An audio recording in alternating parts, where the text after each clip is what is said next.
শীতের সকালে ঢাকায় ল্যান্ড করার কথা, অথচ পাইলট ঘোষণা দিলেন কুয়াশার কারণে আমরা এখন কলকাতা বা সিলেটে নামছি।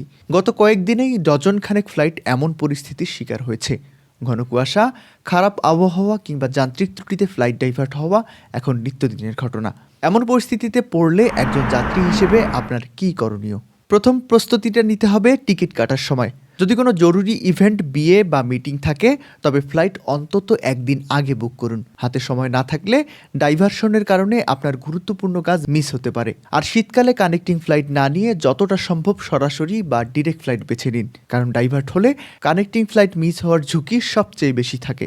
দ্বিতীয়ত, আপনার ক্যারি অন বা কেবিন ব্যাগে সবসময় জরুরি ঔষধ, পাওয়ার ব্যাংক, চার্জার এবং কন্ট্যাক্ট লেন্সের মতো জরুরি জিনিস সাথে রাখুন, কারণ ফ্লাইট ডাইভার্ট হলে আপনি মূল লাগেজ বা চেক ইন ব্যাগেজ সাথে সাথে পাবেন না। তখন এই ছোট্ট ব্যাগটি হবে আপনার লাইফ সেভার।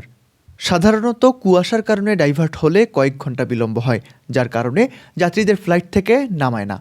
তবে বেশি দেরি হলে ফ্লাইট থেকে যাত্রীদের নামিয়ে এয়ারপোর্ট লাউঞ্জে রাখা হতে পারে। তাই টিকিট কাটার আগে এয়ারলাইন্সের কন্ট্যাক্ট অফ ক্যারেজ বা শর্তাবলী পড়ে নিন। ফ্লাইট ডাইভার্ট হলে তারা আপনাকে হোটেল দেবে কিনা বা ক্ষতিপূরণ দিবে কিনা তা জেনে রাখা জরুরি।